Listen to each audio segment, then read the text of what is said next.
తాకట్టులో ఉన్న బంగారానికి తక్షణ విముక్తి. ఈ రోజు మార్కెట్ రేట్ క్యాష్ మీ చేతిలో. శివ గోల్డ్ కంపెనీ, మీ నమ్మకానికి మా హామీ.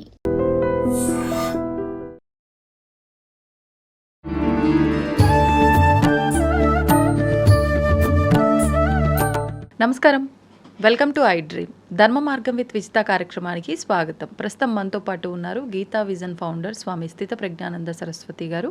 ఇప్పుడు వారితో మాట్లాడి మరిన్ని విషయాలు తెలుసుకుందాం. నమస్కారం అండి. నమస్తే అమ్మా. మనకి ఈ నెల 29వ తారీఖున గురు పౌర్ణమి రాబోతోంది. మరి గురు పౌర్ణమి అని అంటే ఆ రోజు మనం గురువుకి కృతజ్ఞతలు తెలుపుకునే రోజు. అసలు గురువు విషయంలో ఎలా ఉండాలి, ఖచ్చితంగా ఒక వ్యక్తి జీవితంలో గురువు అనేవారు ఉండాలా, ఉంటే ఏం జరుగుతుంది, లేకపోతే ఏం జరుగుతుంది, అసలు గురు పౌర్ణమి ఆ రోజునే ఎందుకు నిర్ణయించబడినది, ఈ విశిష్టతలన్నిటి గురించి తెలియజేయండి. చాలా మంచిదమ్మా. ఓం ఈశ్వరో గురురాత్మేతి మూర్తిభేద విభాగినే వ్యోమవద్వ్యాప్తదేహాయ దక్షిణామూర్తయే నమః. ఆత్మస్వరూప బంధుగణ, మీరు మంచి సందేహం అడిగారు. ఎందుకంటే ఇది ప్రతి ఒక్కరూ తెలుసుకోవాల్సిన విషయం. ఏదో ఊహలు, ఏదో ఇమాజినేషన్స్గా కాకుండా శాస్త్ర ప్రకారంగా అదే మహాత్ములు అనుభూతి చెందినటువంటి యథార్థ విషయం. గురు పౌర్ణమి అన్నారు. గురువు గారి యొక్క ఆవశ్యకత ఏమిటి? ఈశ్వరుడిగా నేను భక్తితో ఈశ్వరుడిని సేవిస్తున్నాను, పూజిస్తున్నాను, గురువు ఎందుకు మధ్యలో అని అనిపించవచ్చు. వాస్తవానికి గురువు ఎప్పుడు అవసరం అంటే అమ్మా, ప్రతి వ్యక్తి కూడా పుట్టినప్పటి నుండి ప్రారంధ కర్మతో పుడతాం. అంటే అర్థం ఏంటంటే మనం జన్మాంతరంలో మనం ఈశ్వర స్వరూపం అయినప్పటికీ నేను ఈశ్వర స్వరూపం అని తెలియడం లేదు. అది తెలియదు. ఎందుకంటే అక్కడ నుండి మనం తప్పిపోయి, ఎలాగైతే తల్లి నుండే వేరు చేయబడితే బిడ్డ సిజరీన్ చేసి బొడ్డు కట్ చేసిన తర్వాత పెద్ద అయిన తర్వాత అదే తల్లిని కూడా కొడతారు, తిడతారు. కాబట్టి తల్లి నుండి విడిపోయిన తర్వాత మళ్ళీ తల్లి నుంచి వచ్చానని జ్ఞాపకం కూడా ఉండదు పాపం ఆయనకి. ఉంటే ఎందుకు ఎలా తిడతారు, కొడతారు తల్లిదండ్రులని. సో అదేవిధంగా ఆ పరమాత్మ నుండి వేరుగా నేను ఉన్నాననే భ్రమ బలం పెరగడం వలన ఒక జన్మలో కాదు, జన్మలో ఆ వాసనలో సంస్కారం, ఆ ప్రింట్స్ టెండెన్సీస్ పెరగడం వలన అనాది కాలంగా దూరం అయిపోయారు. సముద్రం నుండి నీరే వేడెక్కి బాష్పీభవనం అయ్యి అక్కడ చల్లబడి మేఘాలుగా మారి వర్షం పడిన తర్వాత ఆ నీరుకు సముద్రంగా సంబంధం లేనట్టే ఉంటుంది. నిజానికి సముద్రం నీరే మళ్ళీ నదులుగా మారి మళ్ళీ సముద్రంలో కలవాల్సిందే. ఆ విధంగా మనం ఎన్ని జన్మలు తిరుగుతామా, తక్కువ జన్మలా ఎక్కువ జన్మలని ఉండదు. చివరికి మనం వెళ్ళాల్సింది ఆ సోర్స్కే మనం చేరుకోవాలి. నది నీరు మళ్ళీ సముద్రం కలిసినట్టు. సో ఈ విధంగా చేరే మార్గంలో మనకి అనేక అవరోధాలు ఉన్నాయి, అనేక ప్రక్రియలు, అనేక స్టేజెస్. సో మనం ఇదంతా కూడా ఒక తీర్థయాత్ర, ఒక ప్రయాణం అనమాట ఇది. సో మధ్యలో ఎన్ని స్టేషన్లో తీర్థయాత్ర. సో ఎన్ని స్టేషన్లు హాల్ట్ చేస్తారో, ఎక్కడెక్కడ మీరు వంట మజిలీలు చేస్తారో అది మన ఇష్టం. అక్కడ ఎవరెవరి మధ్యలో కలుస్తుంటారు, బాటసారులు మధ్యలో కలుస్తుంటారు, స్టేషన్లు ఎక్కుతుంటారు, దిగుతారు. ఇలాంటి ప్రయాణం ఇది ఆధ్యాత్మిక ప్రయాణం. కాబట్టి గురువు అంటే అర్థం ఏంటంటే, గురు అనే శబ్దానికి మన ఆత్మజ్ఞానానికి ఒక మేఘములా కప్పి ఉన్నటువంటి ఆవరణం వలన నేను ఆత్మయే పరమాత్మ స్వరూపం అని తెలుసుకోకుండా ఉంటుంది కదా, దాన్ని అజ్ఞానం, ఆత్మ అజ్ఞానం అంటారు. నీ స్వరూపం తెలియకుండా కప్పివేసినటువంటి అజ్ఞానం. ఆ అజ్ఞానాన్ని పూర్తిగా నాశనం చేసి, ఎలాగా, శాస్త్ర జ్ఞానము ద్వారా అనే శాస్త్రము అనే ఒక బ్రహ్మాస్త్రాన్ని పట్టుకొని ఆ అజ్ఞానాన్ని నాశనం చేసి నీ స్వరూపాన్ని మీకు తెలియజేసేది, అంటే అనుభూతి చెంది ఎస్ నేను ఇదే కదా అని అనుభవం కలిగించే విధంగా ఎవరైతే మీకు సహకరిస్తారో వారిని గురువు అంటారు. గురు అని అర్థం. వారిని ఇంకో పేరు కూడా పిలుస్తారు, ఆచార్య. వారిని ఇంకో పేరు దేశిక. సో ఈ మూడింటికి అర్థాలు వేరు వేరు. ఇవన్నీ సంస్కృతమే, తెలుగు పదాలు ఏముండవు. మన తెలుగులో మనం వాడుతాం. ఇప్పుడు అన్ని భాషలు సంస్కృతం వచ్చాయి కాబట్టి సంస్కృతం వేరు తెలుగు వేరు అని ఉండదు. మనకి ఇప్పుడు కూడా తెలుగులో 60% పదాలన్నీ సంస్కృత పదాలే. కాబట్టి సంస్కృతం మీద ఎవరు భయపడక్కర్లేదు. తెలుగు మాట్లాడుతూనే ఉంటాం. మనం ఇప్పుడు ఇంగ్లీష్ ఎలా మాట్లాడేస్తున్నాం, ఏం చదువు రాని వాళ్ళు ఇంగ్లీష్ మాట్లాడేస్తారు. ఎందుకు? ఇంగ్లీష్ తెలుగు మిక్స్ అయిపోయినాయి ఎక్కువ వాడటం వలన. సో సంస్కృతం అలాంటిది. సో ఈ విధంగా ఆచార్య అంటే ఏంటంటే, మొత్తం ఏదైతే ఒక వస్తువు మనం కొనేటప్పుడు ఎలా వాడాలి ఒక మాన్యువల్ ఇస్తారు. అవును. ఈ శరీరం పొందినప్పుడు ఇది ఒక యంత్రం లాంటిది యాక్చువల్గా. సో దీన్ని ఏ విధంగా సద్వినియోగం చేసుకొని దీని యొక్క హయ్యెస్ట్ పర్పస్ పొందడం, అల్టిమేట్ పర్పస్ వితౌట్ వేస్ట్ చేయకుండా, జన్మ ఏ క్షణం కూడా వేస్ట్ కాకుండా ఈ శరీరమును ఇచ్చినటువంటి ఇన్స్ట్రుమెంట్ని ఫుల్గా యూటిలైజ్ చేయడానికి ఒక మాన్యువల్ ఇచ్చారనమాట. దాన్ని శాస్త్రము అంటారు, అదే వేదము. సో ఆ వేదము శాస్త్రం పట్టి ఎవరైతే పూర్తిగా దాని యొక్క సారం గ్రహించాలి, ఎస్సెన్స్, పైన చెప్పి ఊహలు మన కలుపుతాలు ఇమేజిన్ కలిపి చెప్పేస్తుంటారు, అది గురువు కాదు, నిజమైన గురువులు కాదు. సో ఆ శాస్త్ర సారాన్ని గ్రహించి ఫస్ట్ తను జీవించాలి, ఆచరించాలి ఆ తత్వాన్ని, ఆ యథార్థ సారాన్ని పట్టుకొని. So yes, this is the perfect tested అంటారు చూడండి. మీకు కుక్కర్ కానీ స్టవ్ కానీ టెస్టెడ్ అని ఇలాగ టెస్ట్ చేసాం, ఎందుకు 3-4 సార్లు టెస్ట్ చేస్తారు. టెస్టెడ్ అని గ్రీన్ టెస్ట్ మార్క్ వస్తే అప్పుడు రైట్. సో ఆ విధంగా ఆ గురువుకి శాస్త్రం, శృతి అంటే వేదము, యుక్తి అంటే తర్కబద్ధంగా లాజిక్గా ఉండాలి. సూర్యుడు పడమట ఉదయించాడు గురువు చెప్పాడని నమ్మకూడదు, లాజిక్ ఉండాలి కదా, అంతే కదా. ఇప్పుడు పొగ అనేది అగ్ని ఉంటే పొగ వస్తుంది, లేదు అగ్ని పొగను అలాగ ఉండకూడదు, లాజిక్ ఉండాలి. సో దాని మినిమం లాజిక్ ఉండాలి, అందరూ ఒప్పుకునేటట్లు. సో ఇప్పుడు శాస్త్రజ్ఞానము, లాజిక్ ఈ రెండు కలిసిన తర్వాత తన అనుభవంలో దర్శించాలి, ఇది నాకు పనిచేస్తుందా లేదా. లేదు శ్రీకృష్ణ చెప్పాడట శంకర ఎవరో చెప్తే నాకేం లాభం, నాకు అది వర్కౌట్ అవ్వాలి కదా. శ్రీకృష్ణ చెప్పాడని వద్దు, మీరు ఆరంభంలోనే తీసుకుంటారు, కానీ చివరికి మీకు అది వర్కౌట్ అవుతుందో చెక్ చేసుకోవాలి. వర్కౌట్ అవ్వలేదనుకోండి, శ్రీకృష్ణునికి అది ఎవరు చెప్పినా మీరు వదిలిపెట్టాలి. అంటే వారు చెప్పారు అని అంటే అందులో ఏదో ఒక అర్థం ఉంది కాబట్టి చెప్తారు కదా, వర్కౌట్ ఎందుకు అవ్వదంటారు?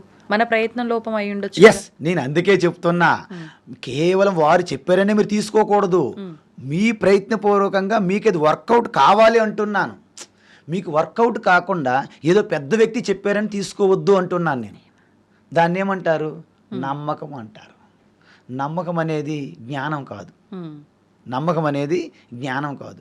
కానీ ఆరంభంలో నమ్మకం అవసరం. ఇప్పుడు తల్లి ఉన్నది, ఈయన మీ తండ్రి అంటాడు, ఆరంభంలో నమ్మాలి, కానీ ఆ తర్వాత మీకే తెలిసిపోతుంది ఈయన తండ్రే కాదని మీకే అర్థమైపోతుంది. ఎందుకంటే కేవలం నమ్మిన కూడా తండ్రిగా ఎన్నాళ్ళు యాక్టింగ్ చేస్తారు, నిజమైన తండ్రి అని మీకు తెలిసిపోతుంది. ఎవరైతే మనకు రక్షణ ఇస్తారో, మన గురించే జీవిస్తారో, మన కోసమే జీవిస్తారు. సో అలా ఈ యొక్క శ్రీకృష్ణ కానీ శంకరాచార్య ఎవరైనా సరే పెద్దవాళ్ళు, గురువులు, వారు అనుభవం చెందారమ్మా. సో ఆ సత్యాన్ని మనం చెప్పారు, ఓ పెద్దవాళ్ళు అని మనం ముందు తీసుకుంటాం, కానీ వర్కౌట్ చేయాలి మనం కూడా. అప్పుడు మనకు వర్కౌట్ అయింది, ఎస్ ఇది సత్యం, అప్పుడు డిక్లేర్ చేయాలి. సో ఈ విధంగా చేసేవారే గురువు. ఓకేనా? అయితే మనం మన స్వరూపాన్ని తెలుసుకుంటేనే, అంటే ఎప్పుడైతే మన స్వరూపం నుండి విడిచిపెట్టారో, మీరు గాలిపటం ఎగరేస్తారు, మన చేతులు దారం ఉన్నంత వరకు ఓకే, గాలిపటం తెగిపోతే దానికి అసలు ఎక్కడ ఏంటి అసలు ఏమీ లేదు, కన్ఫ్యూజ్డ్ అనమాట. సో ఆ విధంగా మనం కూడా మన స్వరూపాన్ని చేరుకుంటేనే మన గాలిపటం కరెక్ట్గా ఉన్నట్టు తాడు. ఎప్పుడైతే ఆ స్వరూపం తెలుసుకోక తిరుగుతున్నామో, ఈ ఇమాజినేషన్లో ఈ భయాలు, కోరికలు, ఈ బెంగలు, యాంగ్జైటీ, టెన్షన్స్ ఇదన్నీ వచ్చేస్తున్నాయి. ఎందుకంటే నేను వేరుగా ఉన్నాను, వీళ్ళందరూ నాకన్నా ముందెళ్ళిపోతున్నారు, వీళ్ళందరూ పెద్దవాళ్ళు, వీళ్ళందరూ గొప్పవాళ్ళు అంటే ఈ కాంపిటీషన్ ఫీల్డ్లో పడిపోయి కింద మీద పడిపోతారు. వాస్తవానికి అసలు పోటీ అక్కర్లేదు, అసలు లేనే లేదు. ఎందుకంటే మీకంటే భిన్నంగా సృష్టి లేదు. మీరంటే మీరు ఈ మనిషిగా ఉండరు, సృష్టి ఈ మనిషికి ఆధారంగా ఉన్నటువంటి ఏదైతే తత్వం ఉందో అదే యావత్ సృష్టికి ఆధారం. అది నాలో ఉన్నది, మీలో ఉన్నది, అందరిలో ఉన్నది, సమానంగా ఉంది, మారకుండా ఉన్నది, ఎల్లప్పుడూ తెలుస్తున్నది. కానీ దాన్ని ఎవ్వరు గుర్తించట్లేదు. సో దానికి తెలుసుకునే క్రమంలో మనము ఒక దేవుడు అని పట్టుకుంటాం ఫస్ట్, అంటే ఒక సపోర్ట్. ఎందుకంటే నదిలో కొట్టుకుపోతున్నాం, ప్రాణం కాపాడడానికి ఏదో గడ్డో ఏదో చెక్కో చెట్టో ఏదో పట్టుకుని ఏలాడతాం మనం. అవసరమైతే ఒక మొసలి కొట్టుకుపోతున్నారు మీ నదిలో, మొసలైనా దానిపైనకి ఎక్కి రక్షించుకోవాలనుకుంటారు మీరు. నదిలో కొట్టుకుపోయేటప్పుడు ఏది ఆధారం లేదు, ఈవెన్ మొసలైన దానిపైన కూర్చొని కూడా మిమ్మల్ని మీరు రక్షించుకోవాలని ప్రయత్నిస్తారు. అలాంటి జీవితంలో మనం మొట్టమొదటిసారిగా ఒక దేవుడు అని ఊహించారు. అయితే నిజంగా ఆ దేవుడు ఎలా తెలియదు మీకు. సర్వవ్యాపి అంటారు, ఒక గుడిలో విగ్రహం అంటారు, సర్వవ్యాపి అంటారు వాళ్ళే, గుడిలో విగ్రహం వల్ల వాళ్ళే అంటారు. మీకు ఎలా అర్థమవుతుంది? అందుకే నమ్మకంతో స్టార్ట్ చేస్తాం మనం. అప్పుడు ఏం చేస్తారంటే అసలు నిజమైన దేవుడు ఎవరు అని చెప్పేది గురువే. కానీ నిజమైన దేవుడి యొక్క తత్వం చెప్పే గురువు ఎలాంటి గురువు అయి ఉండాలి? ఆ తత్వాన్ని దర్శించడే ఉండాలి కదా. అది ఎలా సాధ్యం మీకు? ఆ గురువు మీరు వెతికి దొరుకుతారా? మీరు ఎక్కువ డబ్బులు ఖర్చు పెట్టి దొరుకుతారా? దొరకరు. మరి కాబట్టి ఎవరైతే ఇక అన్నీ విడిచిపెట్టి తప్పిస్తారో, రోధిస్తారో, ఏడుస్తారో ఈశ్వరుడి కోసం, నాకు ఈ బంధనాల నుండి, ఈ దుఃఖం నుండి పూర్తిగా బయటపడే మార్గం నీదే, నీవు తప్ప నాకు వేరే ఏం ఆశ్రయం లేదు అని ఈశ్వరుని ఎవరైతే తప్పించి గట్టిగా పట్టుకుంటారో, అంటే ఎటువంటి భౌతిక విషయాలపైన అన్నీ కూడా ఇవన్నీ నాకు వద్దు, నీవు తప్ప నాకు ఎవరొద్దు. ఎవరు కావాలి మీకు? దేవుడు తప్ప వేరేది వద్దు. నో నో కాంప్రమైజ్ అనమాట. ఇక్కడ దేవుడు తప్ప మీరు దేనికి కాంప్రమైజ్ అవ్వరు. మీకు 1,00,000 కోట్ల బడ్జెట్ వచ్చింది, మీకు అనవసరం, దేవుడు కావాలి. ఆ విధంగా ఉన్న వ్యక్తికి ఆ దేవుడు మీకు ఒక ఆశీర్వాదంగా అందిస్తాడనమాట. అంటే అర్థం ఏంటంటే, మీరు ఈ సృష్టికే యజమానురాలు అయిపోతే ఇంక ఇలా కోట్లు ఏంటి, బంగారం ఏంటి, అధికారం ఏంటి, భారతదేశానికి అధికారం ఏంటి, అమెరికా ప్రెసిడెంట్ ఏంటి, ఇవన్నీ చిన్నవి అవుతాయి. ఎప్పుడు? ఈ సృష్టికే మీరు అధికారినిగా మారినప్పుడు. అందుకు చిన్న స్టోరీ ఏంటంటే, ఒక రాజుకి జన్మదినం వస్తుంది అనమాట. ఆ రాజు ప్రకటించాడు, ఈ నగరంలో, ఈ రాజ్యంలో ఉన్న వాళ్ళందరికీ ఈరోజు ఏం కావాలంటే అది నేను ఇస్తానంటాడు. మోడీ పుట్టినరోజు, ఈ చంద్రబాబు నాయుడు పుట్టినరోజు, జగన్మోహన్ రెడ్డి పుట్టినరోజులు ఉంటాయి కదా, ఆ పార్టీ వాళ్ళందరికీ పండుగ అనమాట. ఏమడితే ఇచ్చేస్తారు, పుట్టినరోజులు కాబట్టి, పెద్దవాళ్ళు కాబట్టి. సో ఆ విధంగా రాజు ఏం కావాలంటే అందరూ వచ్చి తీసుకుంటున్నారు. వాళ్ళకి ఉద్యోగాలు కావాలి, బంగారం కావాలి, ధనం కావాలి, ఉద్యోగాలు కావాలి, ఏం కావాలంటే అవి. ఒక అమ్మగారు మీలాంటి వాళ్ళు ఎవరు, ఆ రాజ్యంలో ఉన్నటువంటి ఆ రాజకుమార్తెలకి ఒక సర్వెంట్, మేడ్ సర్వెంట్, ఆవిడ అంత దూరంలో నిల్చొని చూస్తున్నారు, ఏం అడగట్లే. అందరూ అడుగుతున్నారు, ఏ రాజు దగ్గరికి వెళ్ళి తీసుకో, అడుగమ్మ లైన్లో ఉండంటే. రాజు నాకు ఎవరు అంటుంది, నేను అడిగితే ఎవరు అంటుంది. ఎంత ఇన్సల్ట్ రాజుకి. అప్పుడు రాజుకి వరకు తెలిసింది ఆ విషయం. నేను ఇవ్వకపోవడం, నేను ప్రతిజ్ఞ చేశాను, రామ్మని ఏదడిగిన ఇస్తారు. ఆవిడ వచ్చింది ముందుకి, నిజంగా ఇస్తారు, నా చేతిలో ప్రామిస్ చేయండి అని అన్నారు. అదే చేయి పట్టుకొని ఇదే చేత్తో నా మెడలో తాళి కట్టండి అన్నది. అర్థమైందా మీకు సీను? అంటే ఆ మేడిన్ సర్వీట్ ఏమి కోరినా తక్కువే. అదే పట్టపురాణి మహారాణి అయింది అనుకోండి, రాజ్యం అంతా ఆవిడ చేతిలో ఉంటుందిగా. ఈ పాయింట్ అర్థం కావాలి.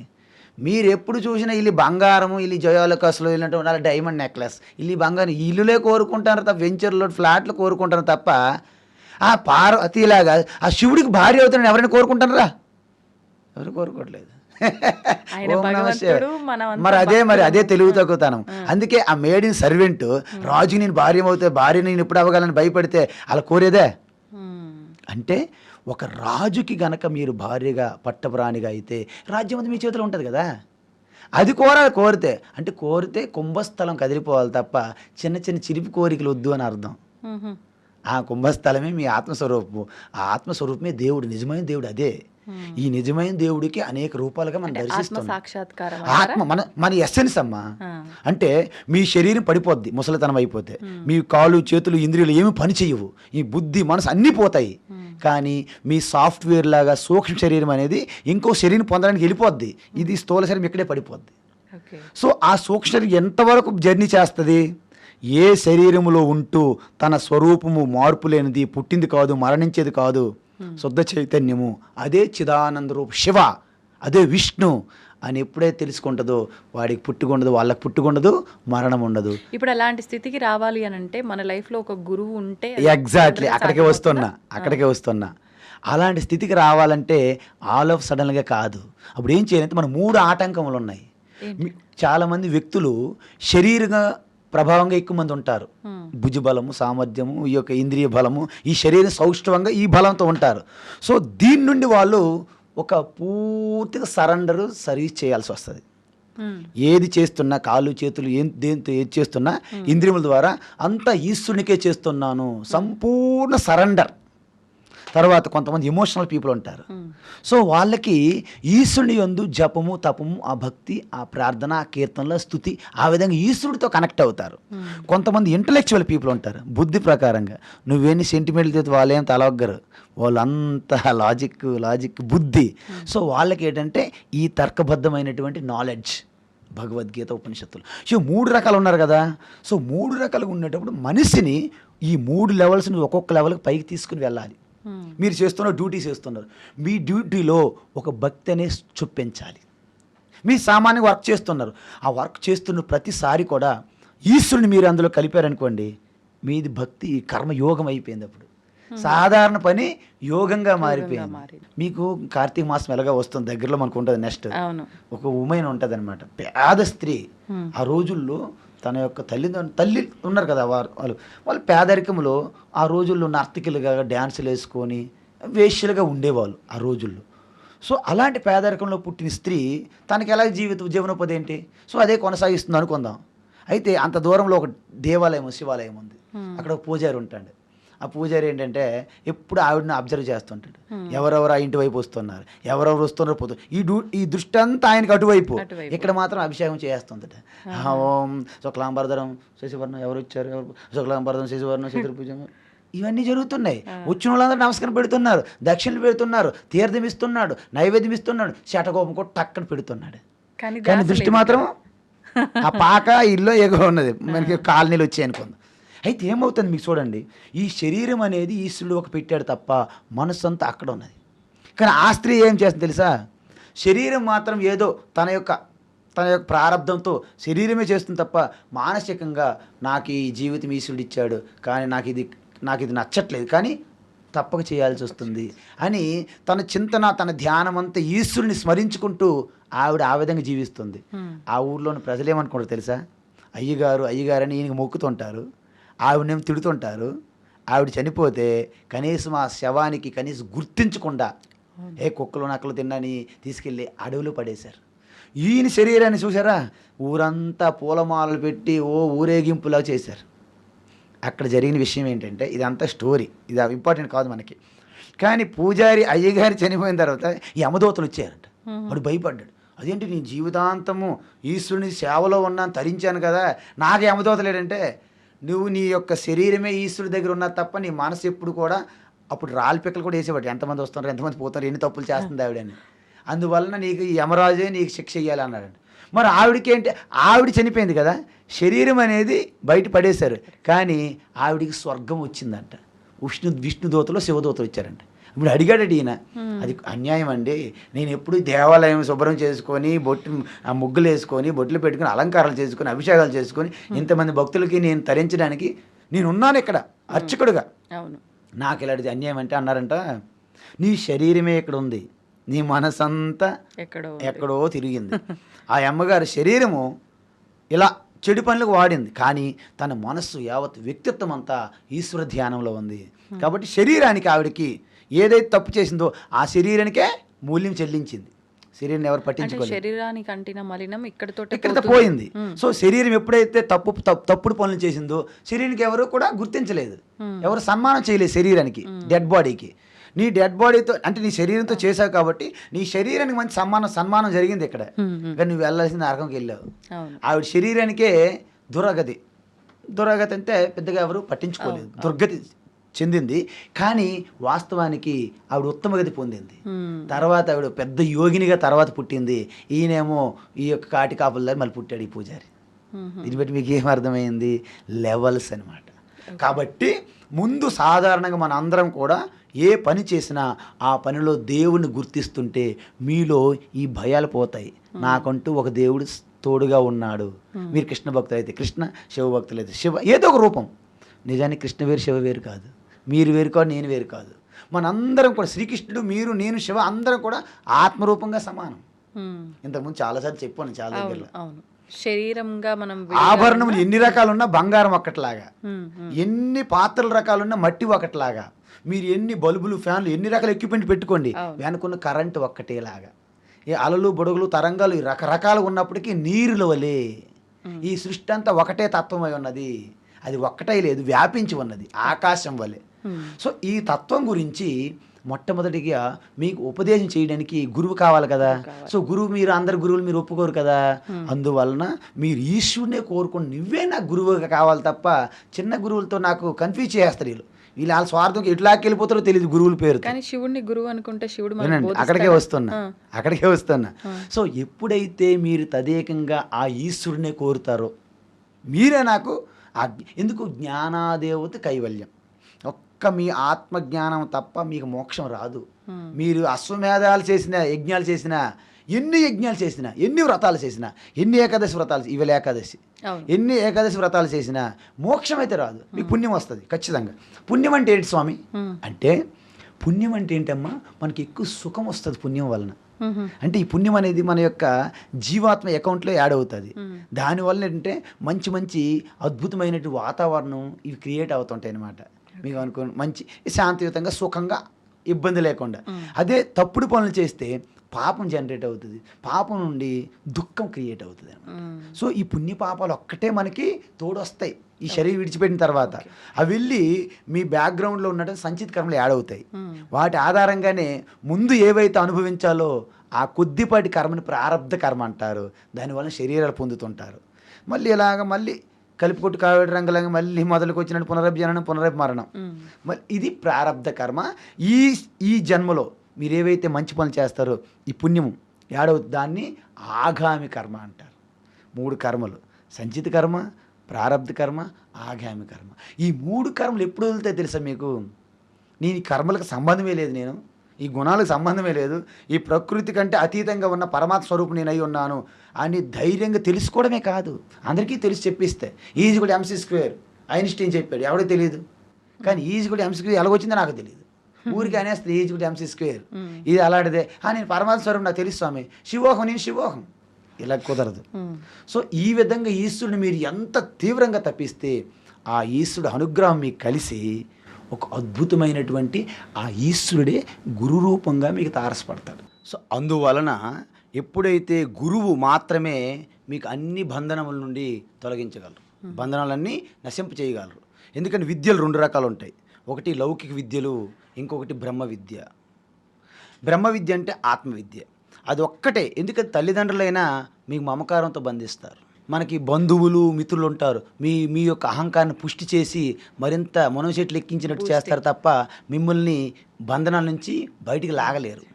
అదేవిధంగా ఈవెన్ ఈశ్వరుడైనా మీకు అనేక వరదానాలు ఆశీర్వాదాలు ఇస్తారు తప్ప మోక్షం ఇవ్వలేడు.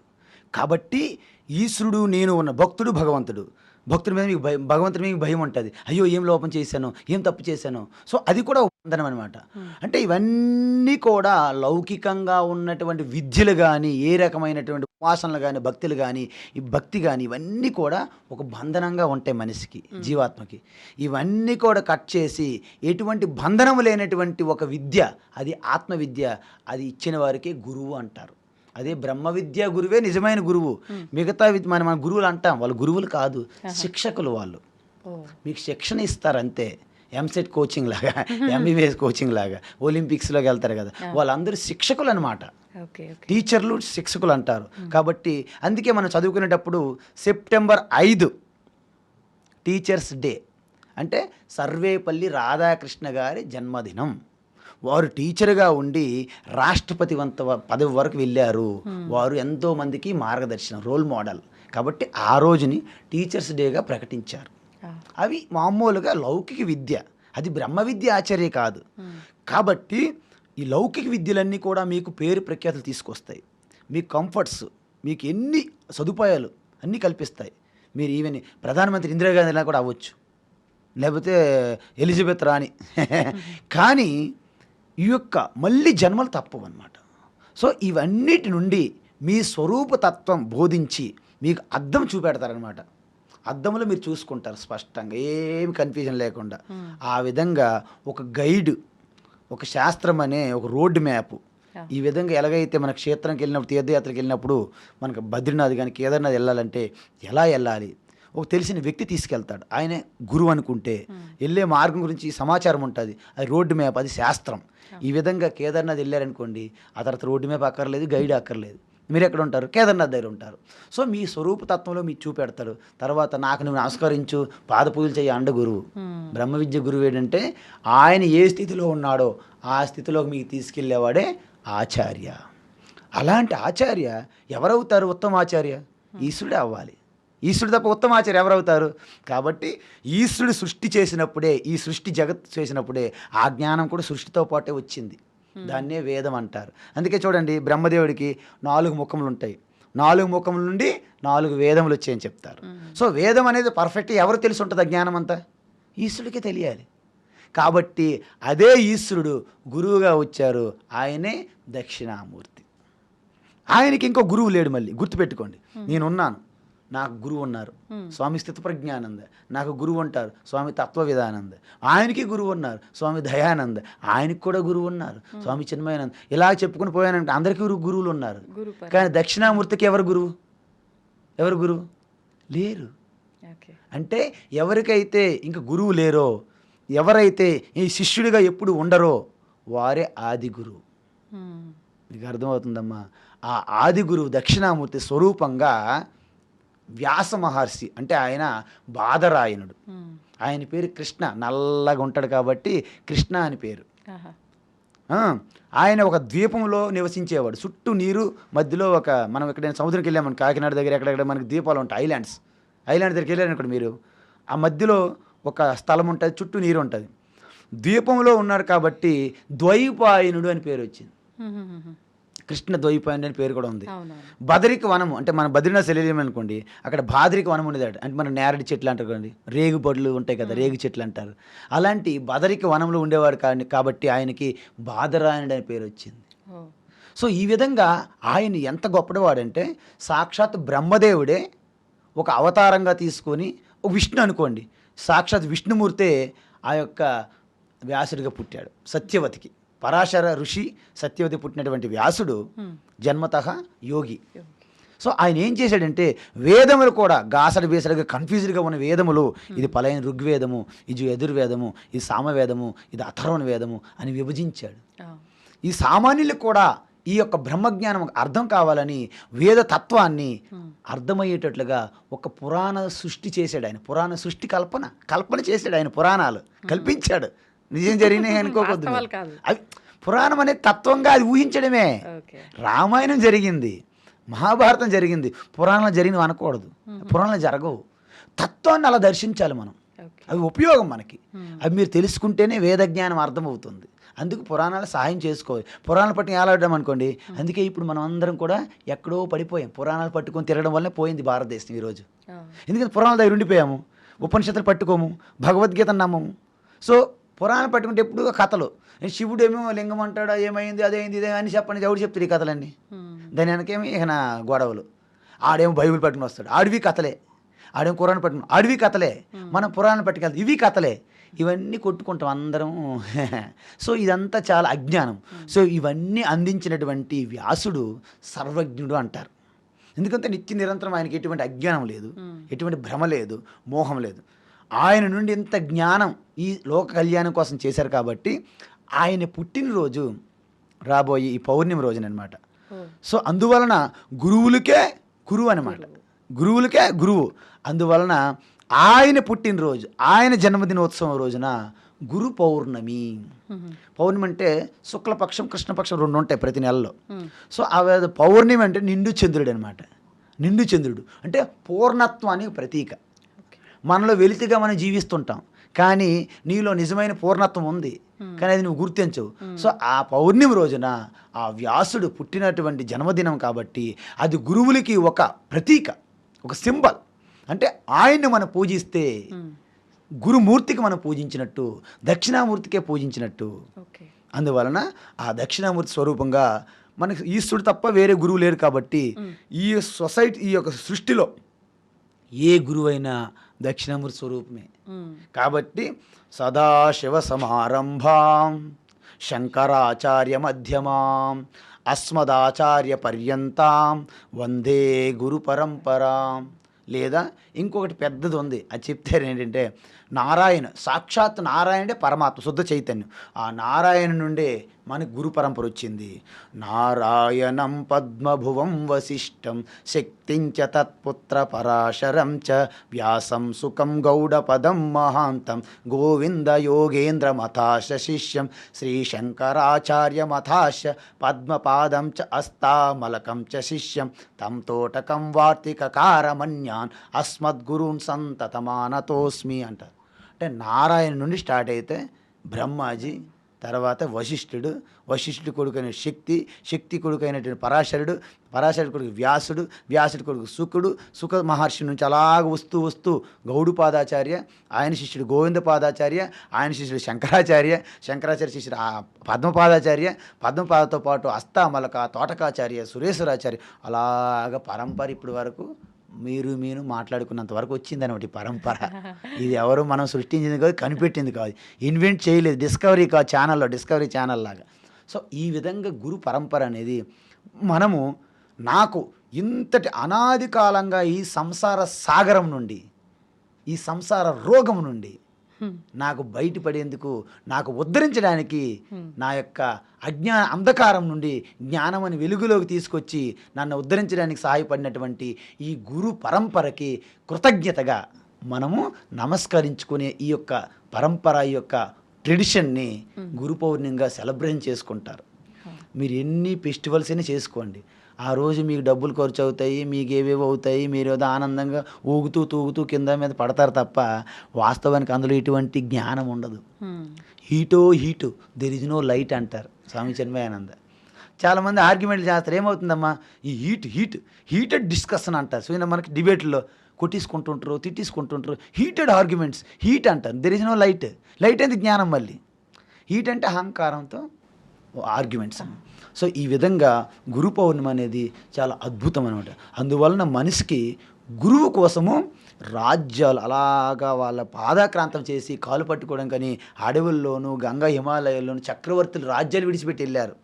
భరతుడు, జానశ్రుతి, అజాతశత్రువు, జనక మహారాజు ఇలాంటి చక్రవర్తి సమ్రాట్లు ఆ రోజు ఆఫ్ఘనిస్తాన్ నుండి ఇటు ఇండోనేషియా వరకు ఎంత ఈ యొక్క ఆర్యవర్తం అనేవాళ్ళు. ఈ ఆర్యవర్తానికి ఏకచక్రాధిపతి సమ్రాట్లు కూడా తన యొక్క రాజ్యంలో ఈ యొక్క మొత్తం ఈ వ్యవహారంలో ఉండేది మీకు శ్రమే. కేవలం తపస్సు, ఆ జ్ఞాననిష్టలోనే శాంతి ఉంటుంది.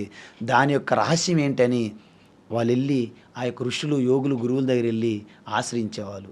అందుకే వాళ్ళు ఇచ్చినటువంటి ఆదేశాలు, వారు ఇచ్చినటువంటి ఉపదేశం ఆధారంగానే రాజ్యపాలన జరిగేది. అందుకే ఈరోజు మనకి రాచరికంలో కూడా ఇప్పటి వరకు మన ధర్మం ఉన్నదంటే కేవలము ఒక ధర్మ మార్గంలో నడిచే రాజులు, వారికి మార్గదర్శకులుగా ఉన్న గురువులు వలన నడిచింది. ఇప్పుడు ప్రజాస్వామ్యంలో ఎందుకు నడవదంటే, ప్రజాస్వామ్యంలో గురువులు అంటే ఎవడికి ఏముండదు, ఎవడికి అధికారం, డబ్బు ఉంటే వాడే గురువు, వాడే ఆ నాయకుడు, అన్నీ ఆడే అయిపోతాడు. వాడు చెప్పిందే ధర్మం అంటాడు, ధర్మాన్ని వాడే రాస్తాడు. అంటే ఈ మేక్ ద రూల్స్ అండ్ ఈ ఎలోన్ బ్రేక్ ద రూల్స్. ఎవరో బ్రేక్ చేయక్కర్లే, ఆడే బ్రేక్ చేసుకుంటాడు. ఎందుకంటే అధికారం ఉంది, డబ్బు ఉంది. సో అందువలన ప్రజాస్వామ్యం అనేది మన భారతదేశానికి సూట్ కాదు. ఇది మనకి ఏదో మన దురదృష్టవశాత్తు బ్రిటిష్ వాళ్ళ తర్వాత మనకి ప్రజాస్వామ్యంలో పడ్డాము. కాబట్టి మన ధర్మం అంటే అదంతా ఒక కామెడీ అయిపోయింది, జోక్ అయిపోయింది. కానీ నిజానికి ప్రపంచానికి ఇదే ఆధారం. అందుకే ఏ రోజైతే ఈ భారతదేశం ఈ పురాణాలు, ఈ కథలు అన్నీ పక్కన పెట్టి భగవద్గీతను ఎప్పుడైతే పట్టుకుంటారో, ఇది యూనివర్సల్ సైన్స్. ఇది ఒక దేశానికి సంబంధించింది కాదు, ఒక వ్యక్తికి సంబంధించింది కాదు. అంటే జాతి, కుల, మత, ఈ రంగు, లింగము, ఆడ, మగ ఏమి తేడాలు లేకుండా ప్రతి మనిషికి కూడా వారి యొక్క అన్ని టోటల్ పొటెన్షియల్స్, పాసిబిలిటీస్ అన్నీ కూడా పొందడానికి, అంటే యూనివర్సల్గా ఉత్తమ స్థితిలోకి వెళ్ళడానికి కావాల్సినటువంటి మాన్యువలే భగవద్గీత ఫిలాసఫీ. అలాంటి జ్ఞానం అవసరం, నీడ్ ఆఫ్ ది అవర్. అది లేకనే ఈరోజు భారతదేశంలో ఇంత గందరగోళం ఉన్నది, ప్రపంచంలో కూడా ఉన్నది. ధన్యవాదాలండి, చాలా చక్కగా వివరించారు. నమస్తే. హరి ఓం. సర్వం శ్రీకృష్ణార్పణమస్తు. And for more videos, Please subscribe to iDream channel. Subscribe to iDream Media. Please subscribe to iDream. Please subscribe to iDream. Please subscribe iDream. And please subscribe to iDream. For more videos, subscribe to iDream. please like, share and subscribe to the channel. Congratulations, iDream. Subscribe to iDream. Subscribe to iDream. So subscribe to iDream Media. iDream ki iDream team అందరికి huge congratulations. Please subscribe iDream Media. Please subscribe to iDream. Subscribe iDream. Please subscribe to iDream. iDream అంటే నా కళల channel subscribe చేసుకున్న నోరు తిరుగుతలేదు, మీరైతే గంట గుర్తు కొట్టండి. For more such videos, please subscribe to iDream. Subscribe to iDream. Please subscribe to iDream. Please subscribe iDream Media. Please do subscribe to iDream. Please subscribe to iDream Media. For best entertainment and information, please subscribe iDream. And don't forget to subscribe to iDream.